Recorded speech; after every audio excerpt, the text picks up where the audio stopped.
The Sakurada family has 9 children, made up of 6 girls and 3 boys. They live a pretty normal life in a typical Japanese household. One morning, Aoi, the eldest of the Sakurada siblings, woke up Akane and Hikari. She told them that everyone else was already up and getting ready to leave. Akane, the 4th child, was shocked to see that it was already 10 minutes past 7, and she rushed to get ready for school. Mornings at the Sakurada household are like a battlefield because there are so many of them. Every day they have to compete for the bathroom and toilet. Aoi was helping their mother prepare breakfast. That morning, their mom, Satsuki, was making vegetable omelets. She reminded the kids not to leave any food behind. The Sakurada family had breakfast together before heading out. Haruka, the 6th child, told their mom that they were out of toilet paper. Misaki, the 5th child, asked whose turn it was to do the monthly shopping. It turned out to be Shu's responsibility, and he said he would go shopping after school. Satsuki felt very lucky to have children like them. That is just a glimpse of daily life in the Sakurada family. Even though the siblings often cause problems for each other, they do their best to get along. At first glance, the Sakuradas might look like a regular big family, but there is something special about them, something that sets them apart. Their father, Soichiro Sakurada, is actually the king of the country. That morning, Soichiro was about to leave for work. He mentioned that he would be having dinner at home that night. Aoi, Akane, Kanade, and Shu left for school together. On the way, they were greeted by several people they passed by. Akane looked embarrassed and even tried to hide behind Aoi. Kanade was surprised that Akane was still shy around others and told her she needed to fix that bad habit. Living like ordinary citizens was their father's idea.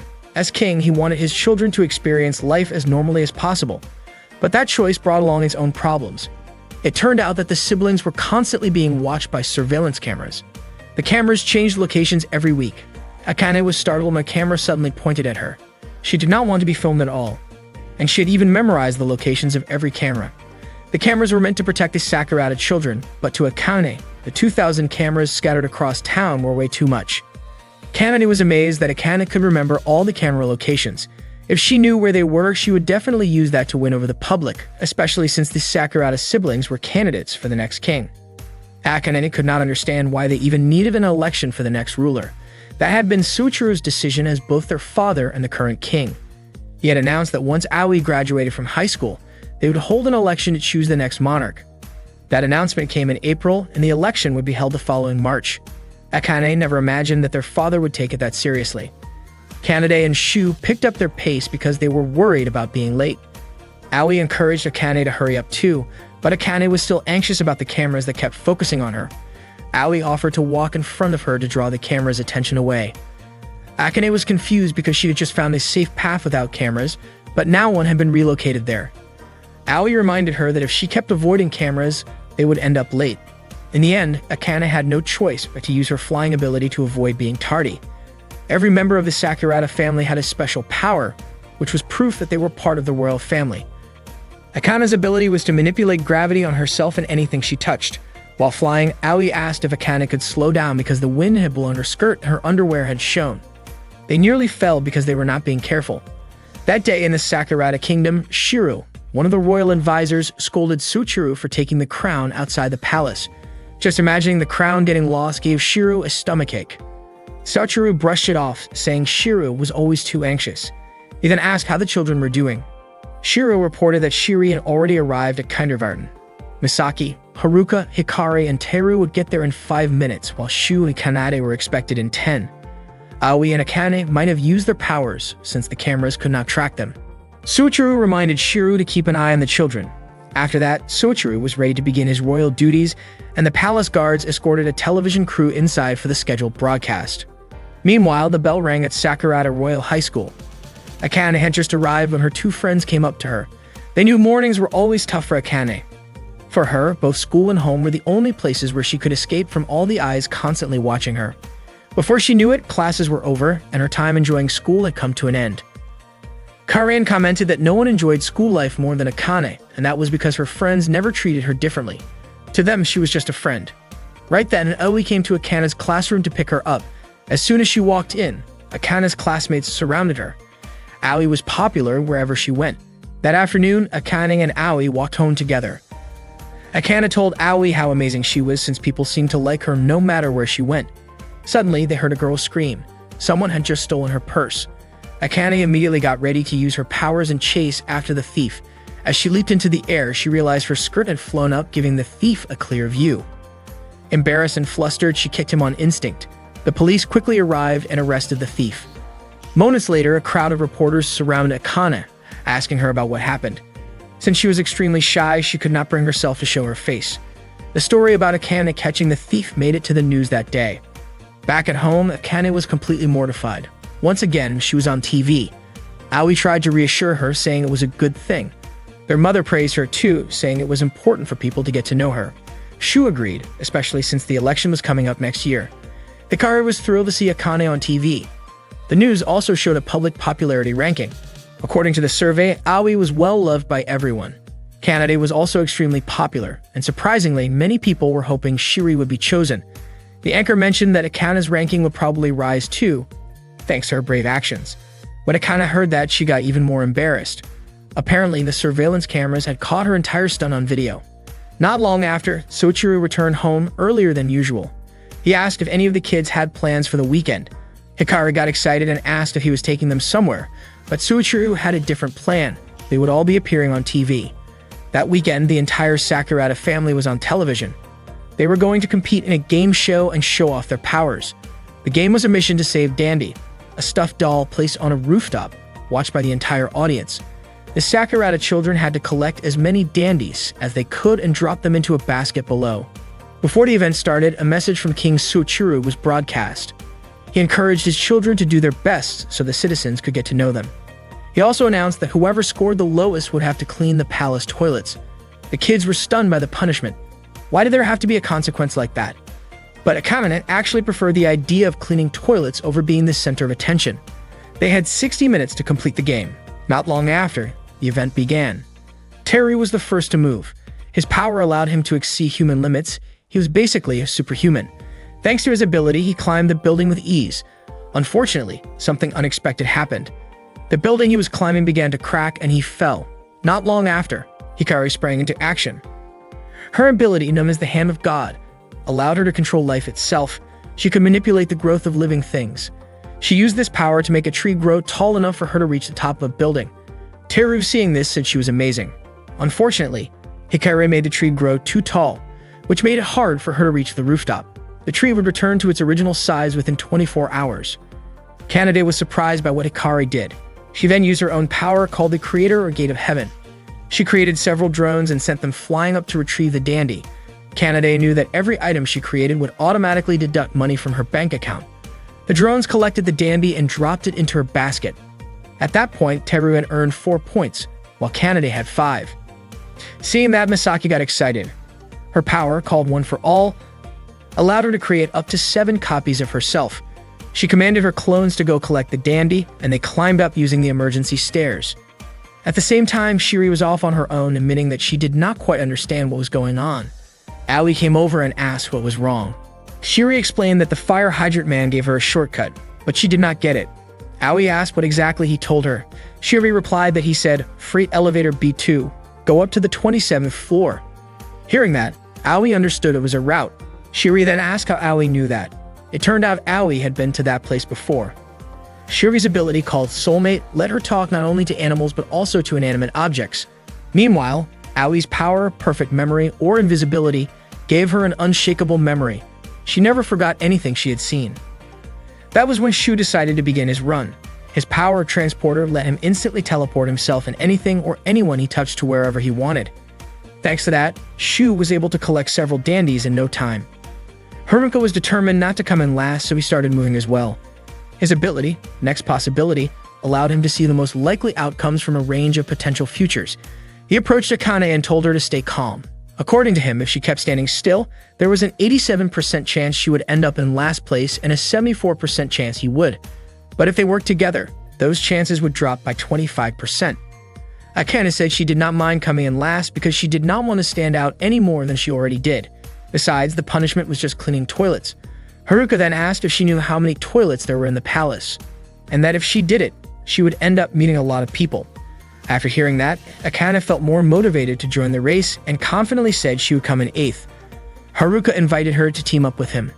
Akane's ability, Gravity Core, let her control the gravitational force of her own body and anything she touched. With Haruka, she took off and began flying toward the rooftop. Haruka was confused about why Akane was flying so slowly, since she usually flew straight up in one go. Akane said she could not go faster because she was afraid her underwear might show. Haruka gave her a push to help her reach the rooftop faster. Akane blushed and told him that just because they were siblings did not mean he could do something like that. Kanade noticed what the two of them were doing and found it odd. Meanwhile, Shu had just picked up his 50th stuffed toy. Teru, watching, commented on how impressive Shu really was. Suddenly, Akane and Haruka landed near them and almost ran into Teru. Luckily, Shu teleported just in time and took Teru with him to safety. They ended up in a place surrounded by blooming cherry blossoms. Back near the rooftop, Haruka told Akane about her clothes. It turned out that during the chaos, Shu had accidentally taken Akane's skirt with him, which was obviously super embarrassing for her. The race finally ended. Shu came in first place, while Akane and Hikari finished with the lowest scores. Hikari was surprised since she felt like she had worked so hard. But according to Misaki, Hikari had just been sitting in the tree the entire time.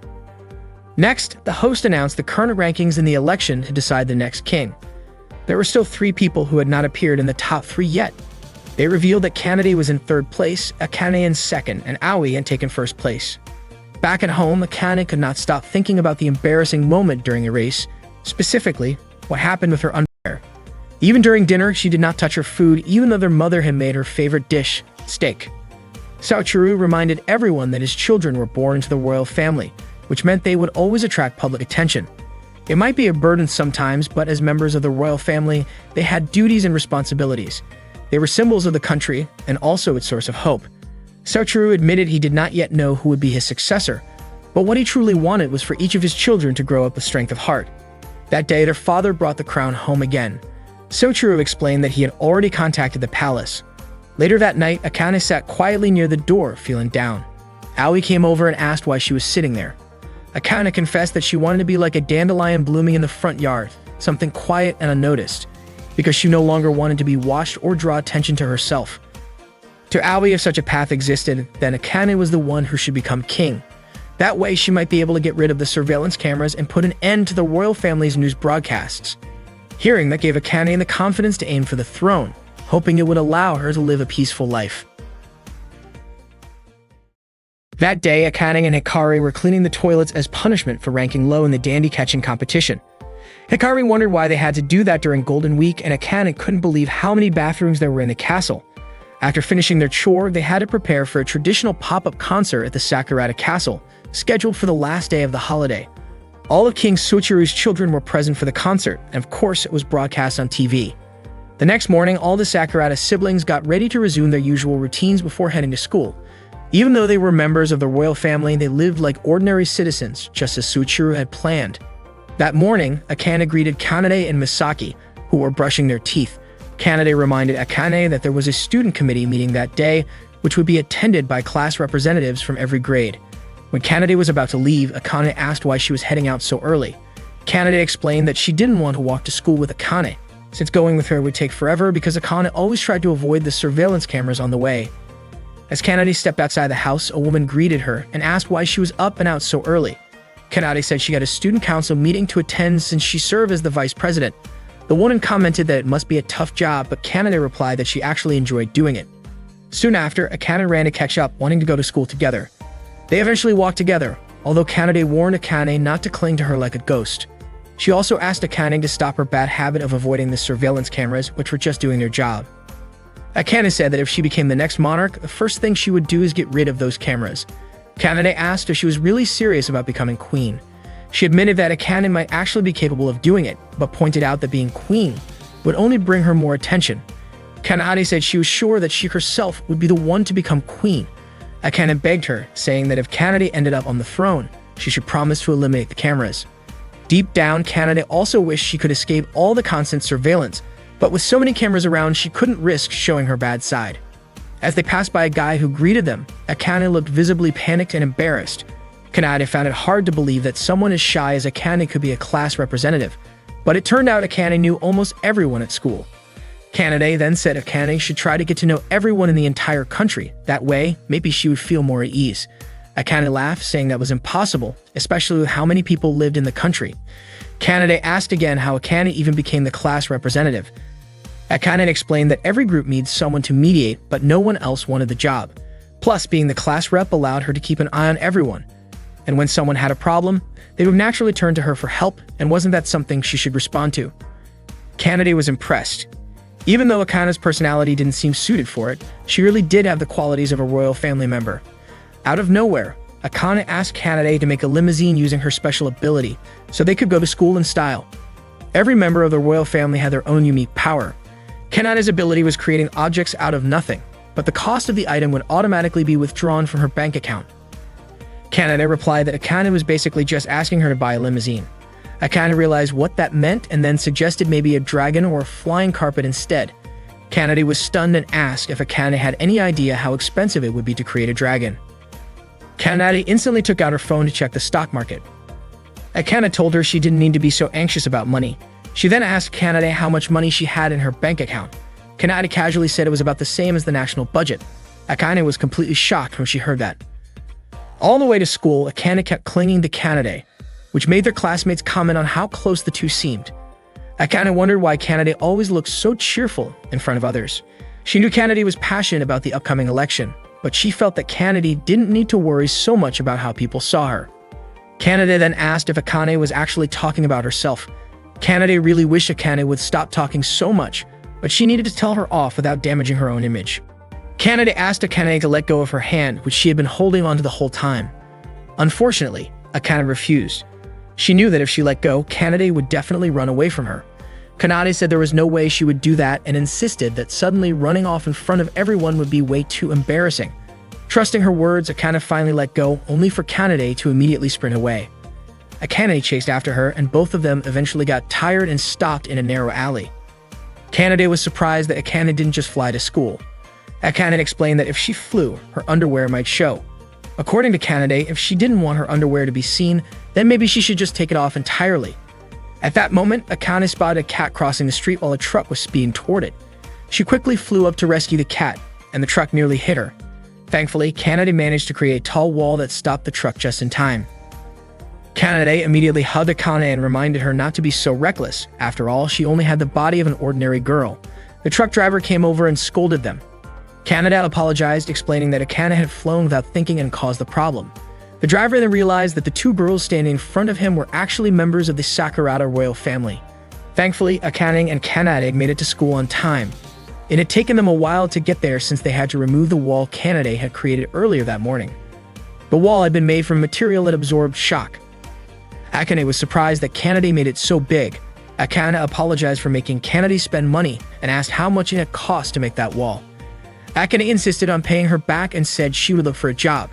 Kanade told her not to worry about it. When Kanade revealed that it had cost 40 million, Akane was completely shocked by how expensive it was. That spring, the girl named Hana met Shu. At that time, Hana was feeling lonely because she had been placed in a different class from all of her former classmates. Not long after, Hitami came over to greet her. Hana felt relieved since she hadn't had anyone to talk to before and didn't recognize any of her new classmates.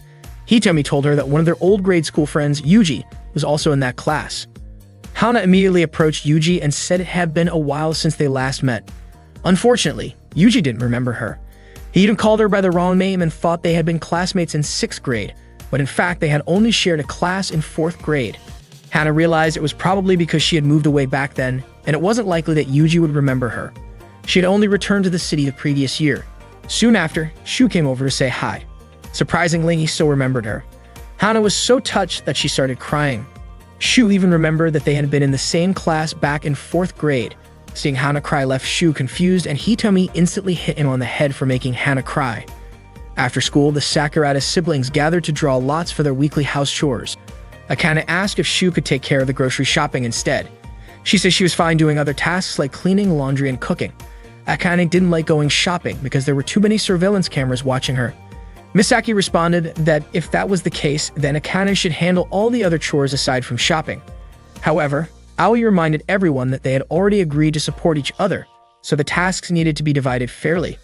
Everyone picked their tasks, and Akane ended up taking the last remaining lot. Just as she feared, she got the shopping duty. Akane really didn't want to leave the house, but Shu pointed out that their fridge was completely empty. Hikari mentioned she was really craving curry and even offered to go with Akane.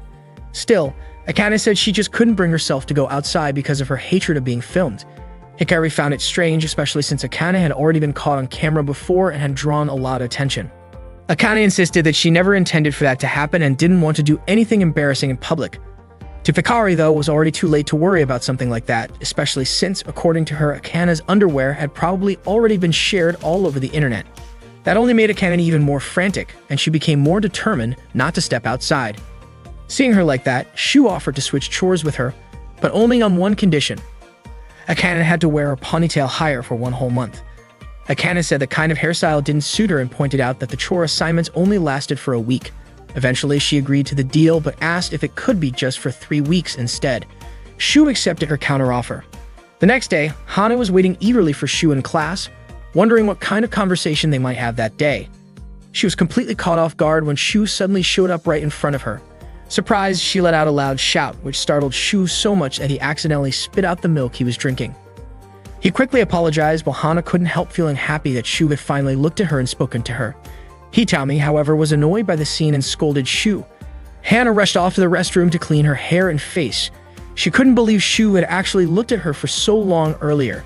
Hitami told her not to worry about it, pointing out that Shu was probably just looking in her direction because his seat was directly behind hers, and besides, wasn't Hana always staring at him during class anyway? Panicking a little, Hana asked if they could switch seats. But when Hitami asked if she was absolutely sure, Hana quickly backed out. Then Hitami asked what exactly Hana liked about Shu. Embarrassed, Hana asked why she was suddenly being asked such a question and tried to change the topic. According to Hana, Shu was a kind person.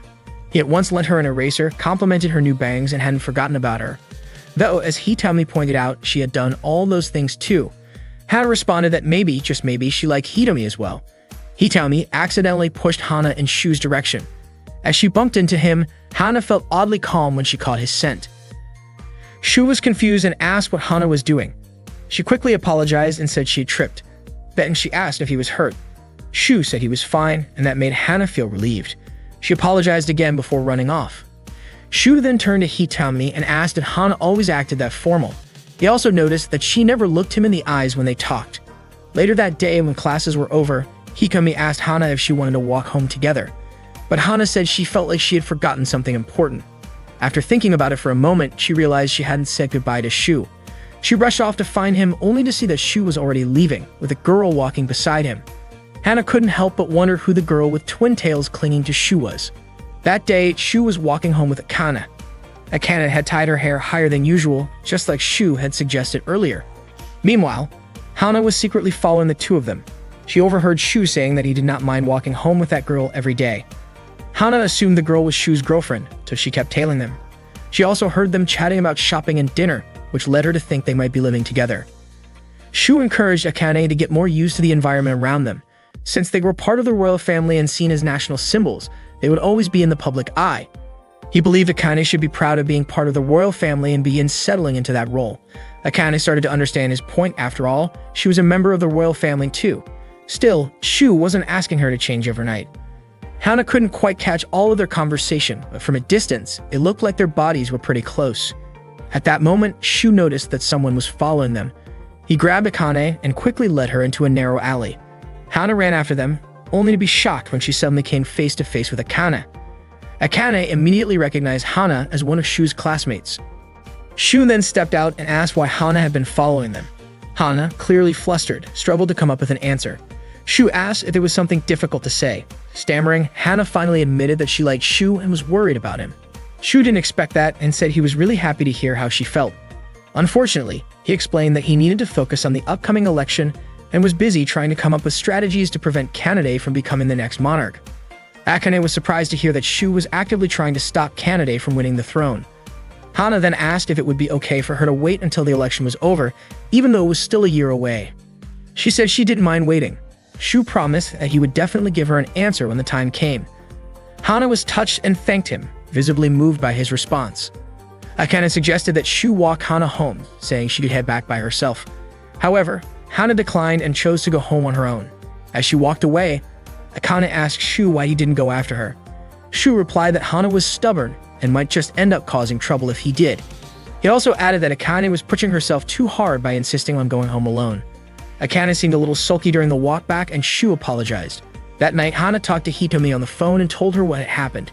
Hitomi said she was going to punch Shu the next day, but Hana quickly stopped her and warned that she would never forgive her if she actually did it. Hitomi laughed and joked that Hana was acting like she was Shu's girlfriend. Embarrassed, Hana immediately hung up. A moment later, her phone rang again. Thinking it was Hitomi calling back, she picked up, but it turned out to be Shu. He just wanted to make sure Hana had gotten home safely. Hana was stunned and her face turned bright red. After saying goodnight, Shu ended the call. Still in disbelief that Shu had called just to say goodnight, Hana started to wonder if he might actually have feelings for her too. Meanwhile, Shiri was reminded of something Yuji had once said.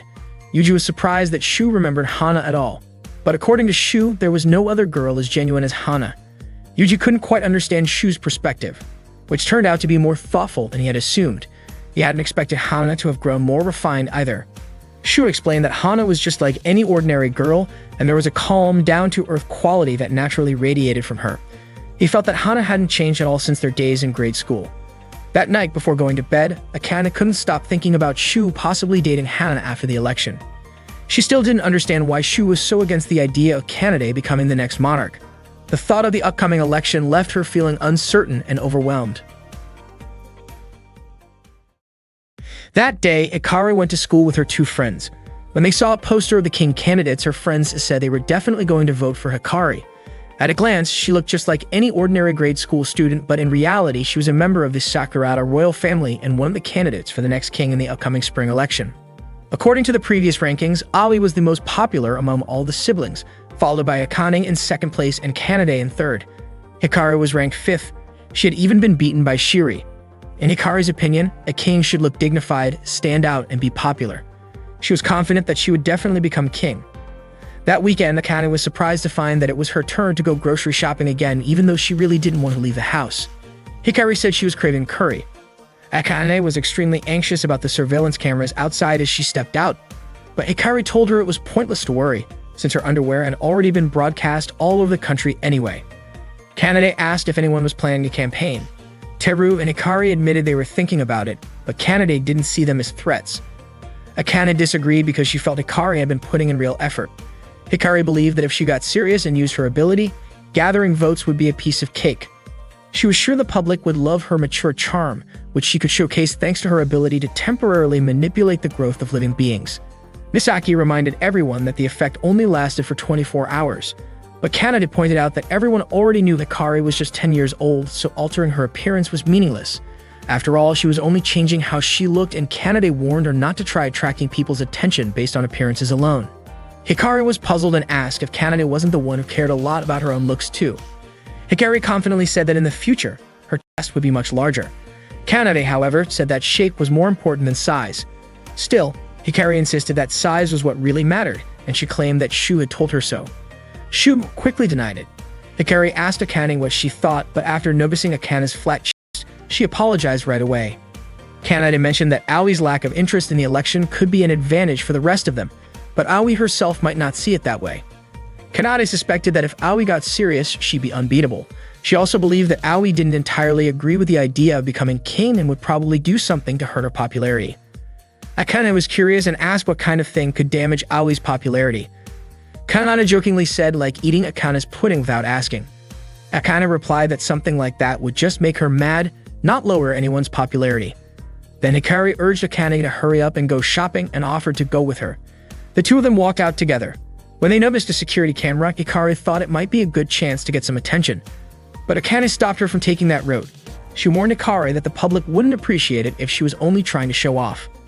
Hikari felt like it was a waste to go with Akane since she really just wanted to be caught on camera and get noticed. While they were walking through a narrow alley, Hikari spotted a stray cat and became curious. She quickly ran after it. As she followed it near a main road, Akane suddenly realized that Hikari was no longer beside her. At that moment, Hikari was still chasing the cat and ended up jumping into some bushes. Akane began to panic when she realized Hikari had gone missing, and she wondered if that meant she had to do the shopping all by herself.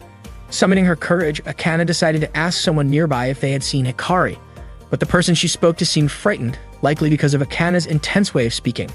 Meanwhile, the cat Hikari was chasing had climbed up a tree and couldn't get back down. Hikari tried to help it by climbing the tree, but she wasn't able to. She thought maybe if she grew herself taller, she could reach the cat. However, when she used her ability to turn into her adult form, the cat suddenly became aggressive upon seeing her transformation. Akane finally spotted Hikari, but when Hikari turned toward her, Akane panicked and ran away, thinking she had the wrong person.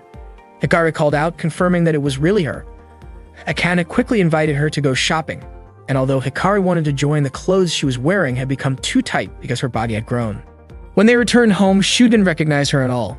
To fix the situation, Hikari shrank Akane's body so they could swap clothes. As soon as Misaki saw the tiny girl, she scooped her up and carried her inside. Shu pointed out that Akane's body was way too small. Hikari had accidentally shrunk her too much. He explained that the effect would wear off in 24 hours, meaning Akane would be Misaki's living doll for a whole day. That night, the TV reported the results of the public vote from the first week of June. Aoi and Kanade were still in first and second place, while Shiri held third and Akane came in fourth. Hikari was confused about why her ranking hadn't gone up even though she had saved a cat. Akane then explained that there were no surveillance cameras where Hikari had rescued the cat. Misaki pointed out that Hikari had always been the type to help others and encouraged her by saying there would still be other chances. The following week, Akane once again drew the shopping chore. She was confused about why she kept ending up with it. Teru asked Aoi if he could be the one to draw the next assignment instead. Aoi told him he could only do that once he had grown a bit. Annoyed, Teru bumped his elbow into the cabinet. Shiri asked if he was okay, and Teru responded with a strange and hard-to-understand phrase to calm himself down. He then asked Akane to let him go shopping in her place. Shu wanted to know if Teru had a reason for that. Teru explained that he was doing it to protect something precious to him, and that in order to grow stronger, he needed to face trials. Shu loved that answer and gave him permission to take on the task. Shiri thought Teru was a bit reckless and was worried about him going shopping alone. She told him she would go with him. Teru replied that it was supposed to be his training and no one knew what kind of dangers might appear. Even so, Shiri insisted on going. Eventually, Teru agreed but told her not to stray too far from him. Watching the two of them leave, Akane started to feel guilty, thinking she had pushed them into doing it. Shu then suggested that she go with them too. At that moment, Akane asked Hikari for help. Not long after they left the house, Teru realized he had forgotten the shopping bag. He was flustered because problems kept popping up one after another. Just as he was about to ask Shiri to go back and get it, Shiri pulled out the bag she had brought along. They continued walking but were soon confronted by a barking dog. Teru shouted at the dog to quiet down, but it kept barking. Shiri then spoke to the dog using her special ability, telling it that she and Teru were just passing by and not troublemakers. The dog understood her and calmed down, having mistaken them for intruders earlier. Teru grabbed Shiri's hand and told her to run. Teru believed that without a strong will to become king, they could easily end up in danger. He also mentioned that what they just faced was nothing compared to his potential as a superhuman. Even though Teru had powers stronger than most adults, he wasn't allowed to use them carelessly. He had promised his mother to be careful because his abilities were incredibly strong and potentially dangerous. At that time, Hikari was following Akane. Not long after, Teru discovered them, but he didn't recognize them. He scolded them for tailing him. Shiri noticed what was happening and both Akane and Hikari quickly left, reminding Teru that he was supposed to be shopping. Teru then remembered that he was on an important mission to buy groceries. Teru and Shiri arrived at the supermarket. According to Teru, the journey there had been full of obstacles and the real adventure was just beginning. Shiri told Teru there wasn't a shopping list in their bag, but Teru was convinced that the two people who had followed them earlier must have taken it. Shiri used her ability to summon the shopping list, and it turned out it was in Teru's pocket the whole time. After buying everything on the list, they headed home. Teru proudly declared that the mission had been successfully completed. On their way back, they encountered a stray dog. Teru looked terrified. Shiri used her power and asked the dog to let them pass, and the dog replied by asking for food. Unfortunately, Shiri didn't have anything to give. As the dog seemed ready to attack Shiri, Teru immediately used his power to defend her. He called the dog a coward for trying to attack someone weaker than him.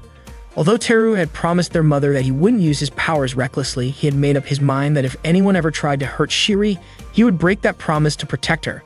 The dog got scared and ran away. Teru made sure Shiri was okay and told her they should head home. At that moment, Shiri asked if they could hold hands on the way back. The next day after school, Hikari went over to her friend's house. She was still thinking about how to boost her popularity for the upcoming election. They watched a concert on TV by Sakten, a newly debuted idol who had already drawn a crowd of over 10,000 fans. Inspired by this, Hikari realized there might be a simple way to become more popular. Akane entered Hikari's room calling for borscht so she could feed him. Seeing Akane, Hikari quickly wrapped herself in a blanket. Akane said she wasn't sure what Hikari was planning but warned her not to take things too far. Hikari decided to stay quiet until she officially became an idol to prevent others from copying her idea. She read a book about how to become an idol and learned that she needed to go through an audition process. Since she was still in grade school, she would need a guardian to accompany her. Unfortunately, it would take another 2 years before she could audition on her own. Determined, Hikari came up with a plan to transform herself into a middle schooler so she could attend the audition independently. Feeling confident about her plan, she started looking for a costume, so she decided to search Misaki's wardrobe instead. While she was going through Misaki's closet, Haruka walked in and immediately questioned her. Hikari explained that she needed an outfit for an audition. She admitted that she wanted to become king, so she was thinking of ways to boost her popularity and wanted to try becoming an idol. Haruka agreed to keep her secret from the rest of the family, but told her that if she was serious, she needed to fully commit. Hikari managed to pass the audition without anyone in her family finding out. Haruka helped train her for the next round. It was true that she had lost sight of her original goal for a moment. There were always countless easy ways out, but what was the point of shortcuts when it's the struggles that make success meaningful? That day, Hikari went to her second audition with Haruka. Haruka reminded her that as members of the royal family, they might be treated differently, so they had to be careful to hide the truth. Hikari owed her friend Shika a big thanks. Shika had let Hikari use her name to apply for the audition. Shika was thrilled to have a friend aiming to become an idol. Haruka encouraged Hikari to show off her amazing charm, reminding her that once her true identity was revealed, it would be hard to go back. Hikari stepped into the studio, and the staff asked for her ID card or student ID. Hikari handed over her elementary school student ID only to realize that it displayed her real name.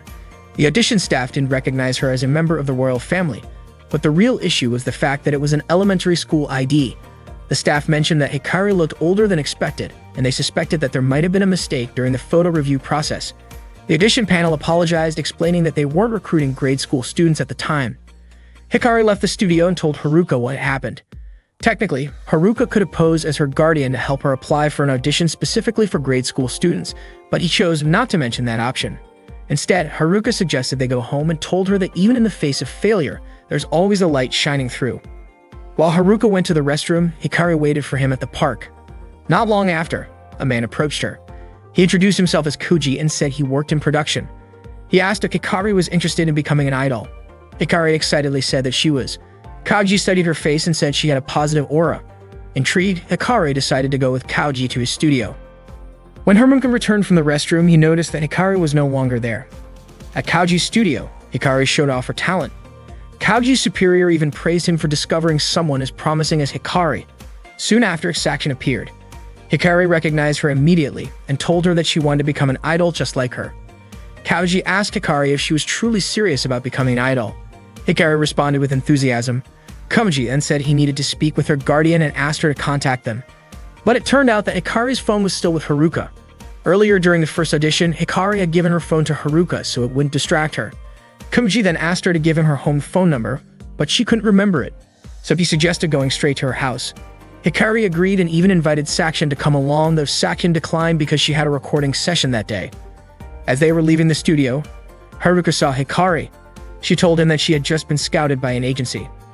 Haruka reminded her that she shouldn't go off with strangers. Kauji then asked for Hikari and Haruka's last name. Hikari answered truthfully and said she was from the Sakurada family. Kauji and his superior immediately went to apologize to Soichiro for not treating Hikari with proper respect.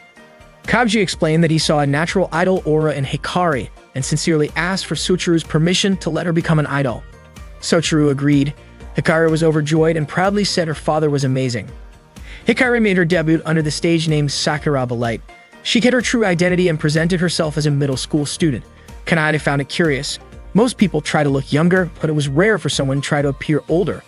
Akane liked the outfit Hikari wore during her debut. Haruka found it a bit odd. Hikari had said she wanted to raise her ranking in the upcoming election, but hiding her identity would make that effort meaningless in his eyes. At night, Akane felt like she was experiencing sleep paralysis. It turned out that Borscht had climbed onto her bed asking for food. Akane woke up wondering why Borscht always woke her like that. When she checked Borsch's feeding bowl, she found some leftovers from earlier that day. Akane asked Borscht to eat the leftover food so it wouldn't go to waste. However, Borscht kept biting the plastic instead. Akane then poured cat snacks until the bowl was full, but Borscht continued chewing on the plastic.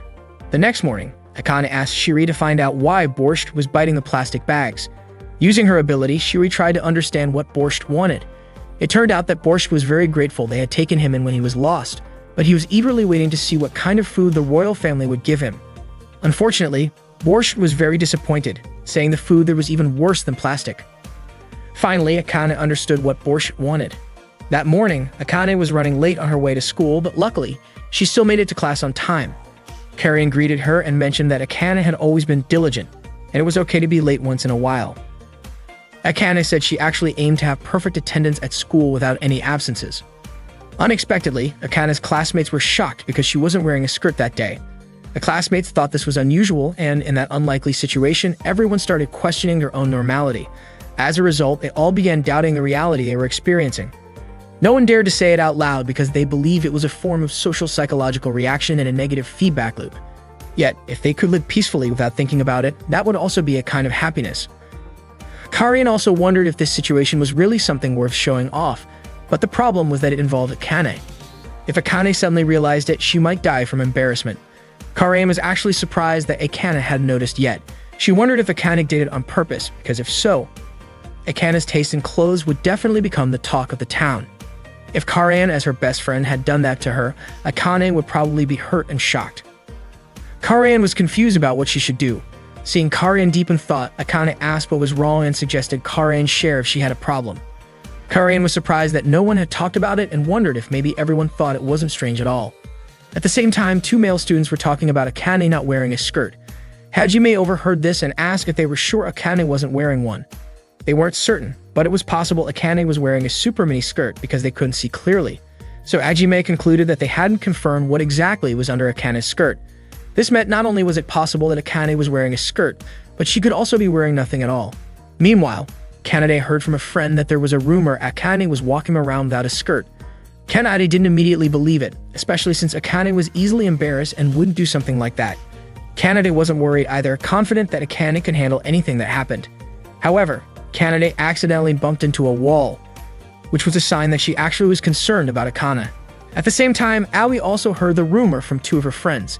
Aoi quickly sent a message to Akane to confirm, but unfortunately, Akane had left her phone at home. At that time, there was an announcement from Kanade, the student council vice president, asking Akane to come to the student council room immediately. Akane was confused about why Kanade had to call her through the school's public address system. Karian, worried about Akane, offered to go with her. Akane said she felt fine when she was at school, but she didn't mind having Karian accompany her either. Hajime and the other students were watching Akane head to the student council room. Since that room was on the third floor of the south building and Akane's class was in the east building, she would have to use the stairs. Because of that, Hajime and a group of male students felt the urge to peek from below to check if Akane was wearing a skirt. As they walked through the school hallway, Akane mentioned that Karian had always been there to support her and jokingly said she would marry Karian someday. Just then, Karian glanced back and noticed a group of boys following them. Hejuni tried to remind them that what they were planning was wrong, but the others believed he was just holding back because he cared about Akane. Karian quickly realized that the boys had probably noticed that Akane wasn't wearing a skirt. She urged Akane to walk faster. Akane commented that a lot of people had been staring at her that day. Karian encouraged her to pick up the pace, wondering how Akane could still not realize what was going on even while walking in front of a crowd. She was sure the situation could seriously affect Akane's mental well-being. Karian blamed herself for ignoring what Akane was going through and planned to scatter the group of boys and explain everything to Akane in private. Before she could do that, though, Akane and Karian ran into Kanade. Kanade was shocked to see Akane and immediately asked why she wasn't wearing a skirt. Karian was stunned by how blunt Kanade was. Kanade insisted she was wearing something, but Karian wasn't so sure. At that moment, it really did look like Akane didn't have a skirt on. Akane finally realized that might be the reason so many people had been staring at her. She explained that on her way to school, she tried to avoid the surveillance cameras, but her skirt got torn on a tree branch, so she changed into shorts. She said there was no way she would go to school without wearing anything at all. To prove her point, Akane lifted her uniform to show that she was wearing shorts, but it turned out she was only wearing underwear. Everyone around her reacted in excitement, and Akane let out a hysterical scream the moment she realized what had happened. The next day, the students gathered in the school auditorium to hear an announcement from the student council vice president. No one had ever actually seen the student council president, and their duties were often handled by Kanade. There were even rumors that the president was a first-year student because of their short stature. Kanade shared an announcement with the students. Next week, the whole school would take part in a citywide cleanup campaign. She encouraged everyone to work together to help make the city beautiful. Akane and Hajime were walking through the school hallway carrying assignment books. Akane admitted she lost her motivation when she heard about the cleanup event. Hajime asked if they could request to be assigned somewhere near the school. Akane didn't want to seem selfish. After all, everyone would be happy to see the city clean, but she couldn't help but worry about how many people would be looking at her face. Hajime found himself mesmerized by how shy Akane looked. Suddenly, Takeda approached Hajime to talk about the morning assembly. Hajime handed the books he was carrying to Akane and went off to speak with Takeda. Akane was curious. Takeda was actually Hajime's senior, that he spoke to Hajime so politely and had even addressed him as president. That made Akane wonder who Hajime really was. Meanwhile, Hajime and the others gathered in the preparation room. He scolded Takeda for calling him president in front of others, and Takeda quickly apologized. Hajime said Akane seemed confused lately, probably because of Kanade's city cleanup idea.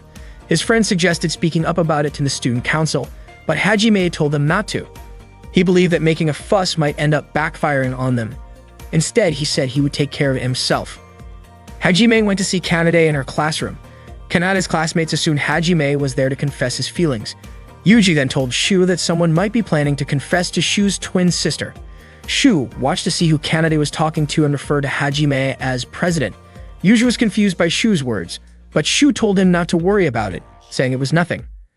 Yuji complained that the city cleanup event sounded boring and asked Shu to try convincing his sister to drop out of it. Shu figured that if Hajime was talking to Kanade, it must be related to Akane. Hajime approached Kanade to discuss the cleanup event. Kanade asked if Hajime wanted her to change the location to somewhere near the school, but she refused to do so because Akane still owed her 40 million yen. Kanade wondered why Hajime wasn't happy about the event, since it would give him the chance to enjoy watching Akane being embarrassed. At that moment, Akane tried sneaking into Kanade's classroom quietly, but she got caught by Hitami, who immediately called her friends over. Soon, Akane was surrounded by Hana and the others, curious about what she was up to. Akane had no way of escaping her upperclassmen. Shu then called out to Kanade and asked her what she and Hajime had been talking about. Kanade, messing around, teased that Hajime had asked Akane to marry him. Hearing that, Shu immediately got upset and strongly rejected the idea. However, he clarified that it didn't mean he disliked Hajime, he just had other concerns. Kanade admitted she was just joking and that they had only talked about the upcoming morning assembly. Once he heard that, Shu quickly walked away. Yuji asked if Shu had managed to convince Kanade, and Shu replied that everything was fine now, assuming the topic was really about Akane. Yuji praised him for successfully persuading his sister. Meanwhile, Aoi's classmate Uzuki looked like she had caught a cold. Aoi gave her a tissue and told her not to push herself too hard. Not long after, one of Aoi's classmates came in and said a first-year student was looking for her. It turned out to be Hajime. Hajime admitted that he really wanted to see Akane when she was flustered, and he asked whether it was okay or not for someone in his position, both as a person and as the club president, to act based on personal feelings. Seeing how anxious Hajime looked, Aoi wondered if he had come to her for some kind of motivation. Aoi told him that wanting to see different sides of someone you like was pretty normal. Besides, even if Akane didn't enjoy it, she was still making an effort. As long as Akane was willing to go through with it, Aoi believed she should do it, and maybe she could even benefit from the experience. Hajime agreed and said he understood what decision he had to make. He thanked her and left. Aoi commented to herself on how strong Hajime's desire really was. Not long after, Akane came to visit Aoi's classroom, which surprised Aoi because Akane rarely came by. Akane asked if Aoi knew the student council president, and Aoi said he was in the same class as her. Hearing that the president was a third-year student, Akane felt relieved. She then asked Aoi to help her escape from Hana and the others. But before she could get away, Hana and her friends found her again. Back in the prep room, Hajime made his decision. He announced that he fully supported the club members participating in the city cleanup event. He said their group existed to honor Akane's wishes and take action for her sake. That was the whole purpose of the Akane fan club and his role as its president. Takeda thought their job was to make Princess Akane's life a little more peaceful, even if the environment around her was unpredictable. Hajime said that refusing to join the event would mean ignoring Akane's choice to face the challenge on her own. Another member commented that suddenly making her face the townspeople head-on felt like a really tough challenge. Hajime didn't care about that. He believed that if the obstacle was easy, it wouldn't mean anything. And if it was impossible to overcome, then it wouldn't be any different from other difficulties Akane had faced. Takeda suggested maybe they should start with something easier. Hajime replied that if they did that, they wouldn't get to see Akane's embarrassed expression. At that moment, Akane was exhausted after finally escaping her upperclassmen. She gave up on looking for Hajime, only to find him standing right in front of her. Hajime thanked Akane for helping carry their classmates' notebooks. Akane was still unsure if there were any other student council presidents at school. The next day was the city cleanup event, which involved all students. That day, Uzuki was feeling better after being sick. She apologized to Kanade for making her take care of all her responsibilities. Around the same time, Yuji was upset with Shu. Even though Shu said he had successfully persuaded Kanade, Shu didn't quite understand what Yuji was talking about and asked him not to blame him for it. Then, Hajime told their friends that in order to protect Akane's honor, their class should collect as much trash as possible. He also reminded everyone to keep an eye on Akane throughout the day. Akane hadn't expected Hajime to be that enthusiastic about it. Later that afternoon, Akane was exhausted and laid down on the couch at home. Kanade told her not to slack off.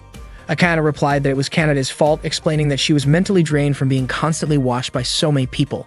Not long after that, Borscht climbed onto Akane as she was lying down. Shu mentioned that it was rare to see Borscht lie down on anyone else's body besides Akane's. Akane said it was probably because she was the one who often fed him. Apparently, what Borscht really liked was the firm yet slightly soft and warm sensation from Akane's chest, which reminded him of where he used to live. Shu guessed that maybe Borscht just liked flat, soft surfaces to sleep on. Hikari chimed in, saying hers also felt firm and soft. She invited Borscht to climb onto her, but Borscht wasn't interested. Shu joked that maybe Akane's chest was flatter and softer. Curious, Akane checked Hikari's chest herself, wondering what growing up felt like for a girl. Suddenly, Aoi announced that dinner for the evening was Borscht. The cat, Borscht, misunderstood and believed his time had come. Thinking he had gotten fat enough to be cooked, he prepared to fight for his life and ran away in panic. Shiri said he had misunderstood. It turned out that Aoi was just referring to the soup she was making. After realizing the truth, Borscht returned in time for dinner. That day, the Sakurada siblings went to the beach together. Hikari and Misaki were playing beach volleyball while Shiri, Taru, and Aoi were busy collecting seashells. Kanade and Haruka were relaxing under the sun. Haruka, the second son of the Sakurada family, was 14 years old. Just like the rest of his siblings, Haruka had a special ability too. The beach they visited was actually the Sakurada family's private beach. Akane was surprised to learn that their family even owned one. Shu explained that the private beach had been their father's idea, so they could have fun without worrying about other people. Akane had not even known where the island was, but luckily, they got there easily using Shu's teleporter. Soon after, Hikari invited everyone to play a watermelon splitting game. Haruka used his ability to calculate each person's chance of successfully splitting the watermelon. Teru had an 8% chance, Hikari 2%, Misaki 5%, Shu 1%, Akane 10%, Aoi 1%, and Shiri had the highest at 80%. Haruka's ability was called Lots of Next. Kanade walked over to Haruka and asked what he was predicting.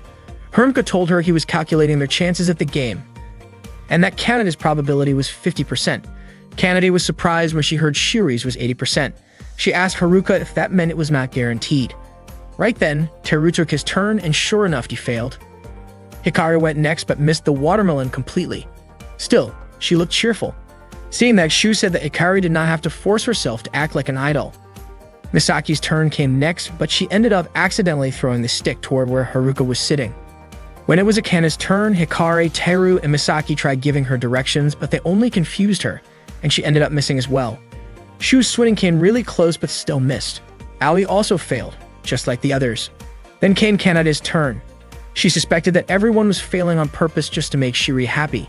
Still, she did not want Haruka's prediction to come true. Haruka noticed a tense aura building around her.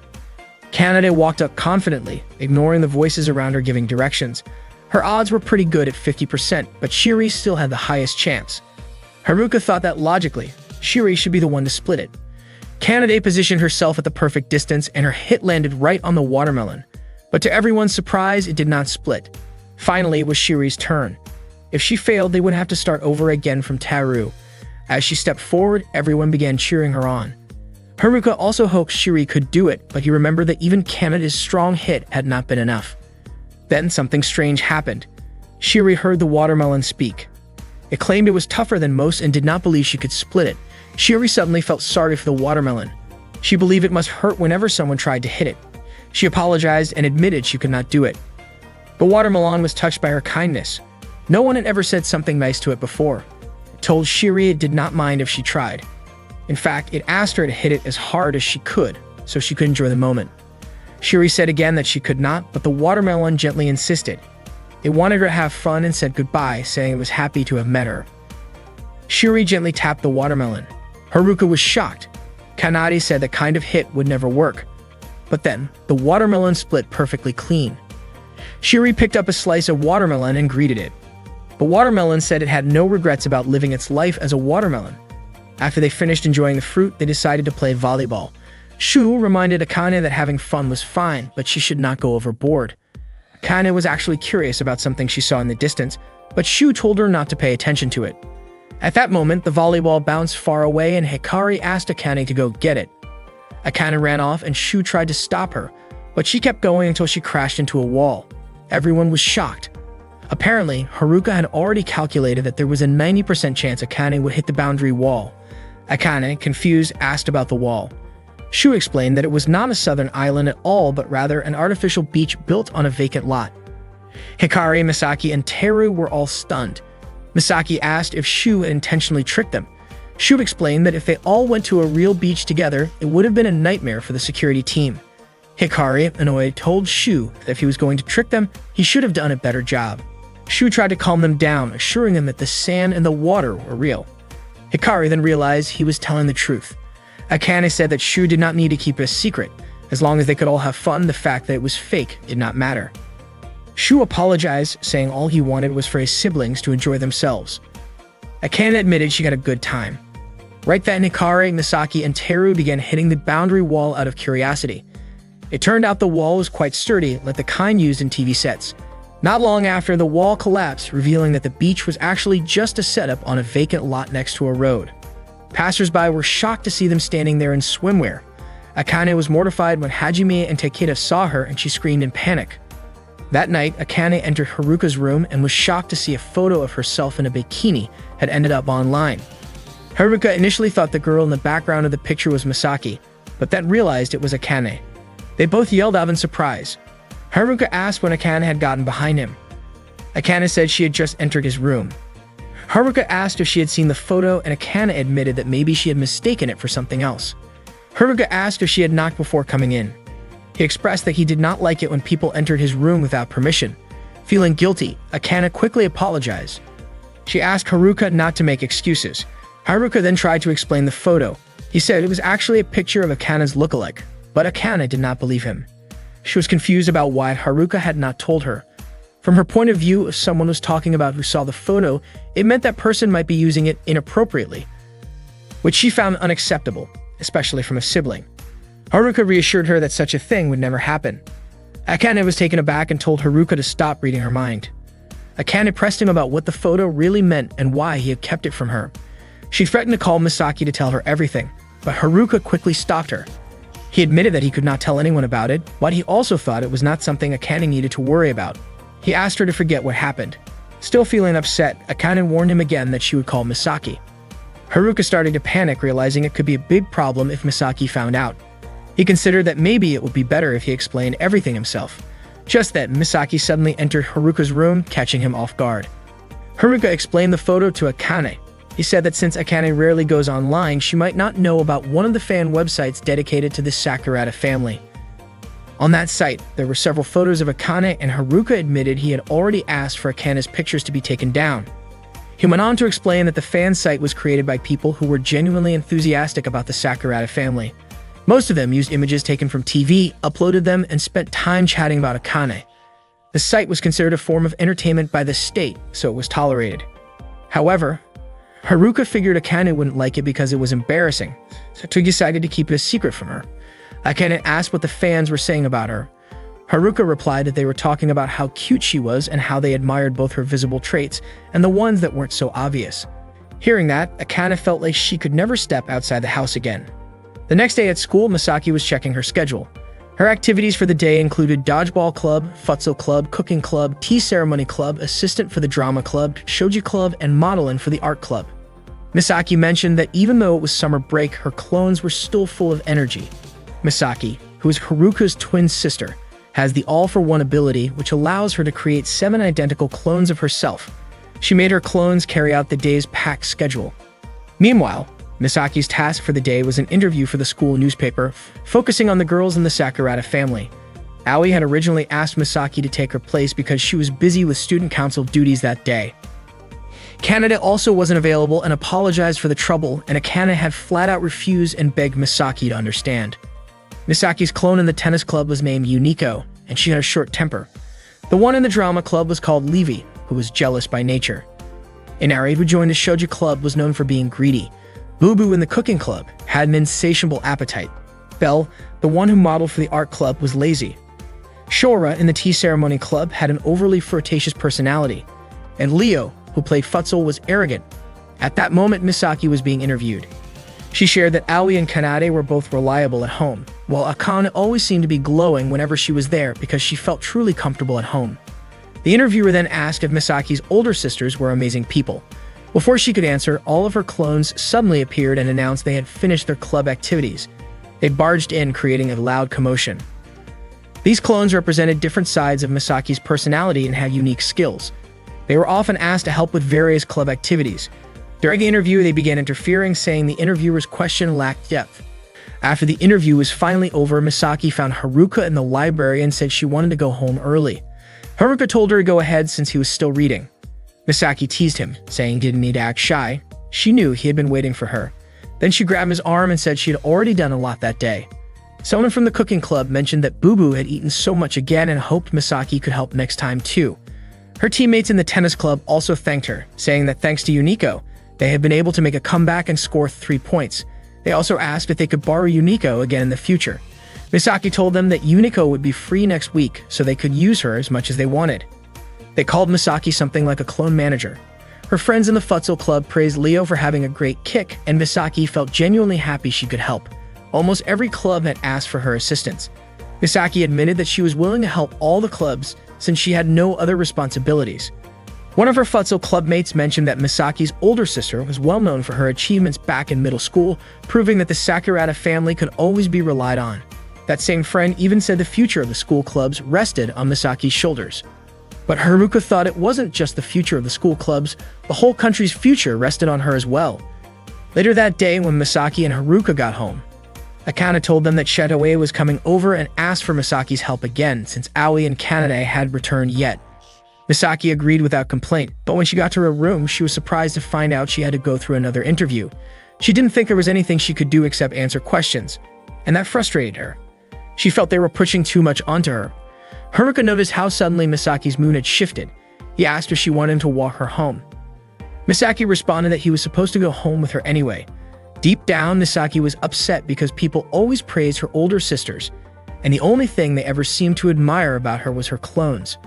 She asked Haruka if everyone was just being selfish. She got even more annoyed when Haruka didn't respond. The truth was, Haruka also thought people were being selfish toward Misaki.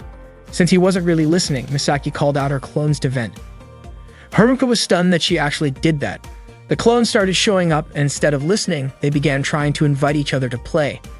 Misaki had to tell them to stop messing around. She had called them for a serious reason. That's when she realized Boo-Boo was missing. It turned out Boo-Boo was snacking with Shiri. Misaki told everyone to sit still and listen, since she had called them to open up about her feelings. But Leo thought it was pointless for Misaki to talk to herself, and Levi believed her problems probably weren't that important anyway. Shora told Misaki to just focus on what made her happy. That really pushed Misaki over the edge. Yumiko and Boo-Boo tried to calm her down, but Misaki felt even more frustrated. Everyone seemed to rely only on her 7 clones, not on her as a person. She felt like a burden to the very clones she had created. Akane called out to let Misaki know that Shetoe had arrived, but Misaki refused to come down. Akane was confused by her sudden rebellion. Misaki insisted that Akane do the interview instead. Then Shora told Akane to go downstairs with her, saying she would take Misaki's place for the interview. At that moment, Misaki realized she was just a manager of her own clones. She believed what she did was below average. A small part of her invited her older sisters, and even her clones. But the clones reminded her that only she had the power to create versions of herself like that. Yuniko made her realize that all the clones were actually parts of who she was. Haruka told her it was perfectly okay to be ordinary. He said he was surrounded by weirdos anyway, and in his eyes, Misaki was amazing. If she ever stopped being herself, that would be the real problem. A moment later, Akane returned with Shora, who had apparently given an inappropriate answer during the interview. Akane said only Misaki could answer questions properly and connect with others so easily. Then Shura hugged Haruka and asked him to cheer her up because Akane had just scolded her. Misaki stood up and said that without her, none of them could function. She dismissed her clones and finally went to meet Shitoe. Haruka watched her go and thought that she wouldn't be able to do much without him. After all, he had calculated a 100% chance that Misaki would go back to being her usual self. But in all the rush, Misaki had forgotten about Belle, who was still curled up under the blanket. Haruka called out to Belle, telling her to go downstairs and catch up with Misaki. Summer came to an end, and with only 6 months left until the royal election, things started to shift. That night, Akane told Aoi that she wanted to become the next king and live peacefully. Although she had made that decision, she had not done any campaigning at all. During that time, Akane often became the center of attention due to her own clumsiness and her overwhelming shyness. Wanting to change, she decided to start campaigning. It was her first time speaking in front of a crowd. Akane's fans cheered her on enthusiastically, but their support made her so nervous that she accidentally dropped her mic. Her campaign was broadcast on television. Misaki and Hikari were surprised by how suddenly Akane had managed to start campaigning. Haruka guessed that maybe Akane was shaken up after a clip of her was uploaded online. Akane admitted that she would keep trying, and once she became king, she planned to tighten internet regulations. Meanwhile, Teru showed off a campaign brochure he had made featuring the slogan, "Eradicate evil to its roots and guide the world to the end of days." Kanade questioned why Teru had chosen a phrase like that. Teru asked if the line was not cool enough, yet thought it sounded impressive. Surprisingly, Shu actually liked the slogan. All the Sakurada siblings had something to do that week, except for Misaki, who had no idea what she should be doing. Later, in her room, Misaki gathered her clones for a meeting. Yunigo asked if it was really okay for them to do nothing while everyone else was working hard on their campaigns. Leo suggested that all they could really do was help out at school. Shore expressed a desire for enthusiastic cheers like Hikaru received as an idol. Inari proposed that Misaki and her clones become idols too. Belle thought that idea sounded like way too much trouble, and Levi doubted Misaki even had a shot at winning the election. So Misaki asked Haruka if he had any suggestions. Haruka was confused about why she was asking him, and even more confused about why he had to attend a strategy meeting with Misaki and her clones in the first place. He wondered what the point of the whole meeting was. Misaki explained that the meeting was to figure out her campaign strategy. Haruka then noted that Misaki finally seemed interested in becoming king. Misaki admitted she felt like all of their siblings were acting on their own whims. Akane only wanted to be king so she could get rid of all the security cameras and live in peace. Hikaru just wanted to become an idol because she liked being pampered. If Aoi had no intention of becoming king, Misaki thought she should make that clear. And honestly, Misaki had no idea why Kanade wanted to become king at all. The next day, Kanade was playing tennis at school when she noticed Shu standing quietly. Her mind wandered back to a memory from 12 years ago when they were kids. Back then, Kanade had asked Akane to come play outside with her, but Shu told them not to go because they had to watch the house. Kanade insisted that everything would be fine if Shu came with them, but Shu asked if she even understood what it meant to watch the house. Kanade, annoyed, told him not to act all high and mighty just because he was the older brother, especially since he had only been born half an hour before her. Ignoring him, Kanade took Akane outside to play. In the end, Shu gave in and decided to watch over them while they played. After a while, Shu asked them to head home, but Kanade wanted to play a little longer. When Akane said she wanted to go back, Kanade stopped her and gave her the Rose Typhoon gear. Shu reminded Kanade that if she kept using her powers like that, she would burn through her New Year's money and her account would be drained every time she activated her ability. After putting on the Rose Typhoon, Akane got excited and wanted to show it to their mom, but Kanade stopped her again and offered her something even cooler. She created a giant castle, and Akane immediately wanted to go inside. Unfortunately, the door was built way too high. Kanade had already maxed out her account and could not use her powers anymore to fix it. Shu tried to help Akane get in by teleporting her, but Kanade stopped him, saying she would just make a staircase. However, right as she was working on the stairs, the castle pillars suddenly vanished. The whole structure collapsed and the rubble came crashing down on both Akane and Shu. Kanade felt incredibly guilty when she saw Akane and Shu unconscious. Ever since that incident, Shu had suffered a leg injury and could no longer take part in any strenuous sports. Back when he was a kid, Shu had always dreamed of becoming a soccer player. Kanade admitted that it was all because of her stubbornness, and she could not even heal Shu's leg with her own powers. That was why she wanted to become king, to use the nation's resources for medical research and find a way to heal Shu's leg. Otherwise, she would never be able to forgive herself. That weekend, as usual, Akane drew the short straw and ended up with grocery shopping duty again. She was confused as to why it kept happening and started to suspect it might be rigged.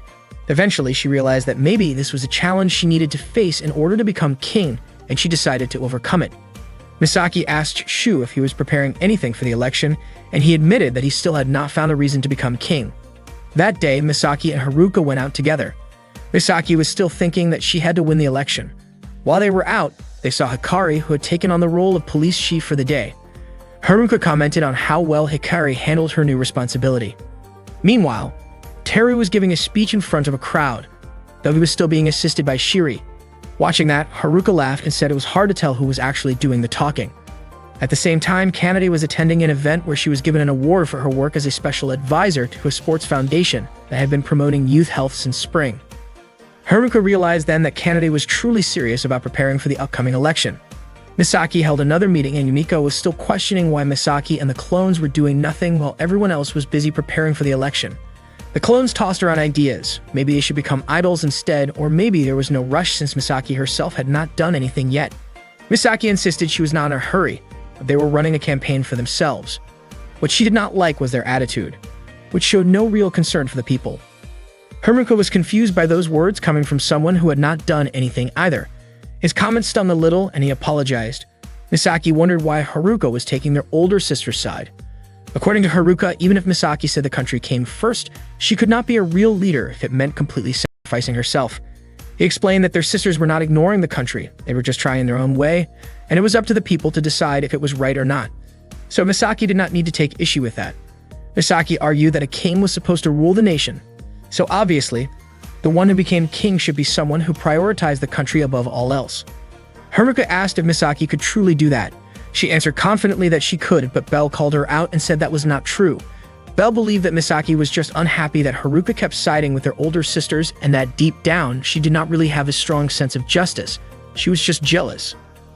Shora chimed in, saying what Misaki really wanted was for Haruka to acknowledge her as the best.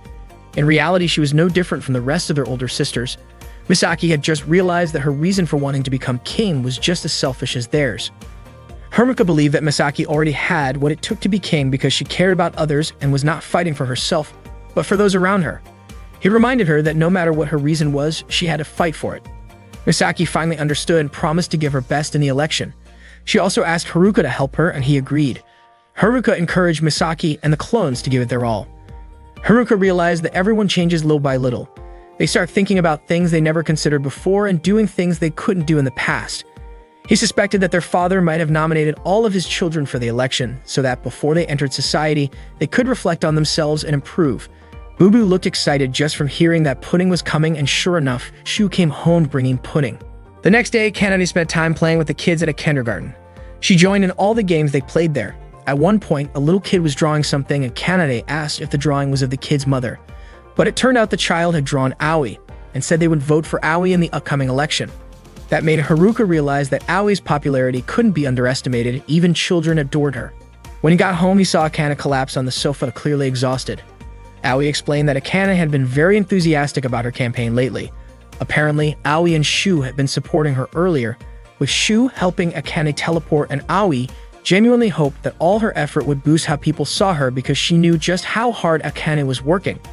That night, Kanade visited Aoi's room and asked her if she had ever truly wanted to become the king. Aoi was surprised by this sudden question. Kanade thought it would be better if Aoi focused on supporting Akane, which would also help her avoid becoming king. Although Aoi had indeed been helping Akane, that didn't mean she had no interest in the throne. If she acted like that, it would seem as though she was just using Akane. Kanade then suggested that Aoi talk to their father and asked to withdraw from the election. And if Aoi didn't have the courage to bring it up, Kanade was willing to go in her place. She mentioned how their father tended to say a lot of things but was ultimately soft when it came to his kids. Still, Aoi said she couldn't just drop out like that. Kanade asked if it was because she felt responsible, and hearing that, Aoi was surprised by Kanade's sudden shift in tone. Kanade admitted she was curious about Aoi's abilities. Her perfect knowledge came from her power called invisible work. Whatever Aoi learned, she could remember forever. Her test scores were flawless. She had memorized the entire legal code of their country, and she never forgot anyone she had met. Kanade thought that was just Aoi's natural strength. Aoi was once again taken aback by how cheeky Kanade had become, still wondering why Kanade was suddenly bringing all this up. Kanade believed that if Akane used her full potential, she could completely turn the situation around. Aoi asked her not to worry and said she was sure Kanade's rankings would go up. Kanade hoped so too and soon left Aoi's room. Left alone, Aoi realized it was true. If she used her powers to their full extent, she could control any situation. But she didn't want to use her abilities for her own gain. The next day at school, Shizuru, Nanao, and Ozuki helped Aoi put up some posters. Nanao asked what the point was. Akane explained that if no one did it, the teachers would have a hard time.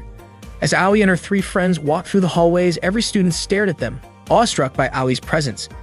Shizuru was confused. After all, they were just putting up posters.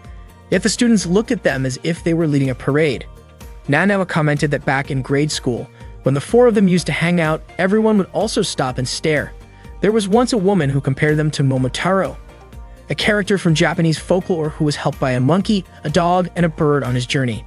If Aoi was Momotaro, Nanao joked that Uzuki would be the bird because she was the smallest. Shizuru said that would make Nanao the monkey, but Nanao refused.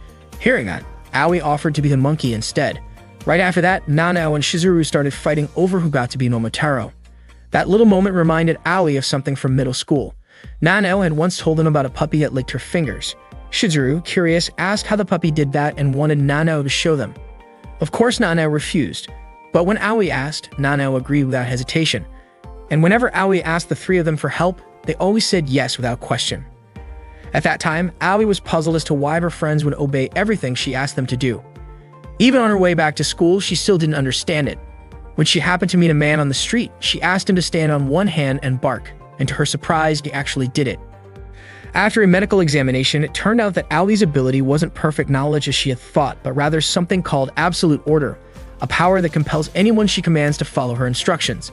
Since she had no idea she possessed this power, she had been using it unconsciously. The medical team suspected that the effects of her commands would wear off relatively quickly. Even though the commands were absolute, the ability itself seemed to be incomplete. According to Sochuru, no matter what kind of power Aoi had, her beauty was truly unmatched. From that moment on, Aoi realized that her true ability was absolute order. Not long after, Uzuki, Nanao, and Shizuru showed up. Aoi invited them to have tea together. She wanted to treat them as a way to thank them for their help, but they refused. They agreed to join her only if they could split the bill because their help had been genuine. That, they said, was what real friendship meant. The four of them ended up enjoying pancakes together. Previously, Aoi had been worried that everyone only followed her because of her power. But it turned out that the three of them genuinely saw her as a friend. A short while later, they saw Akane walking home alone. As soon as Akane spotted Aoi, she rushed over and clung to her. Akane's friends praised her for becoming brave enough to go home by herself and even give speeches in public. They said they would fully support her. When they reached an intersection, Aoi and Akane parted ways with the others. Akane mentioned that Aoi had made some really good friends. Aoi, however, felt that maybe they had only become her friends because of her power. Akane then asked if Aoi thought Uzuki, Nanao, and Shizuru only wanted to be friends because she was from the royal family. But even if that was the reason at first, what truly mattered was that they were friends now. According to Akane, friendship wasn't about whether someone wanted to be friends or not.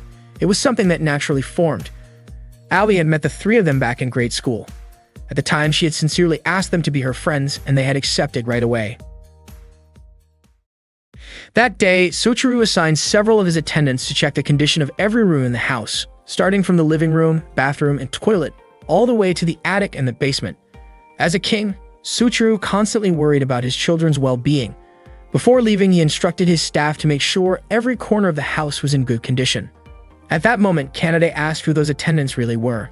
Sochuru explained that while royal duties were important, leaving his three daughters alone at home made him feel uneasy. Kanade reassured him that she, Akane, and Shiri would be just fine. Still, Sochuru remained concerned. Akane was still sick, and Shiri was just a little girl. Kanade believed she could take care of Akane and watch over Shiri, but Sochuru insisted that having more guards around the house would be safer in case something happened. Kanade was confident that no one would dare to break into a house full of superpowered people.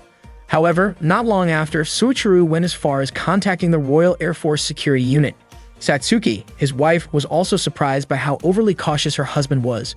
Before he left, Sochuru made Kanade promise not to create anything unusual, no matter what happened, because every time she did, money would automatically be deducted from her bank account.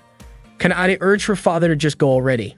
Even after arriving at the airport, Sochuru kept calling his staff to double-check if everything was still fine at home.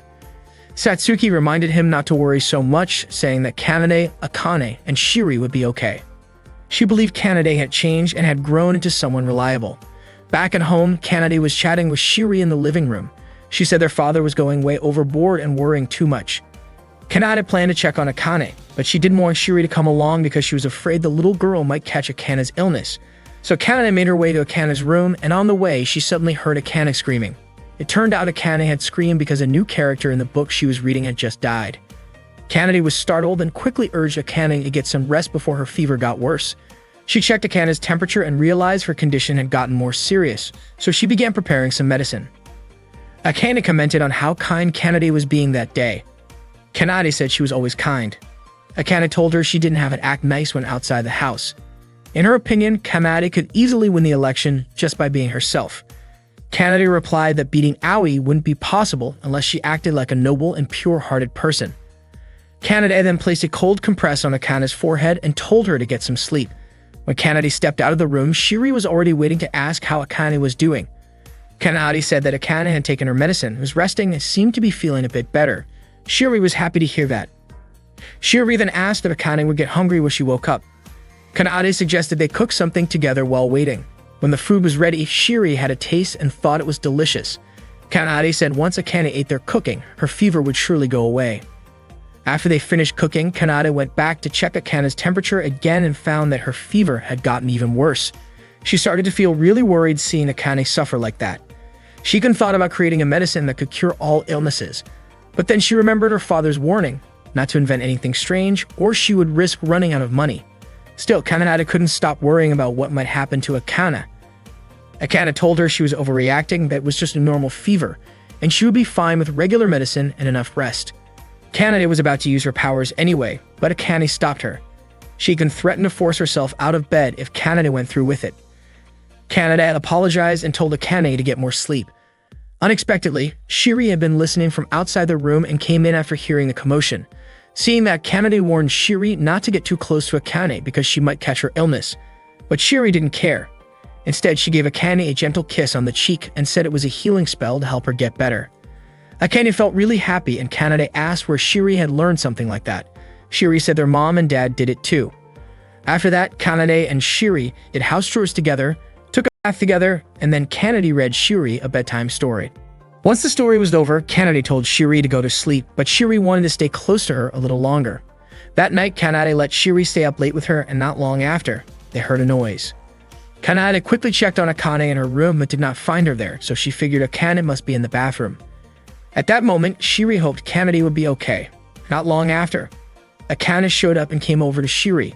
Kanade still heard the strange noise and assumed it was Akane, so she followed the sound to find out where it came from. She opened her room and saw a man inside. Without thinking, she created an electric gun and zapped him right away. But it turned out to be Shu, who had just come back to grab something he left behind. Shortly after, members of the Air Force arrived to inspect the house, but they found no threat inside. One of the soldiers reported to Soichiro, and Soichiro got mad because they had forced their way into the house. Kanade then borrowed the communication device to speak to her father. She asked if he did not trust her. Soichiro could not deny it anymore, and Kanade said they would talk about it once he got home. After all that, Kanade felt exhausted and just wanted to sleep. That night, she went to Akane's room to sleep beside her, but Akane turned her down and asked her to stay with Shiri instead, saying she already felt better. But when Kanade asked Shiri to sleep together, Shiri said no and told her to stay with Akane instead. Kanade went back to Akane's room and told her that Shiri had kicked her out. She looked at Akane, who was already sound asleep, and felt that Akane really was doing better. She kissed Akane on the cheek once she saw that everything around them was safe. Then she went to Shiri's room and found her already asleep. Kanade knew Shiri would probably be mad if she saw her again. Just then, Shiri held Kanade's hand and called her Mom. While preparing for the election, Hikari worked as an idol under the stage name Sakuraba Light. She had even held a concert with a huge audience. At that time, Hikari was already quite popular as an idol. Koji told Sakshin that having a close rival might actually be a good thing for her. At school, Hikari scored 28 on a test, and her classmates asked if she was going to be alright with a score like that. They understood that she was busy because she was part of the royal family. But in reality, she had only been busy with idol work. Hikari told them she was fine and said she just had not gotten 90% serious about studying yet. The next day, she went to the studio to meet Koji. He asked how she was feeling after the concert,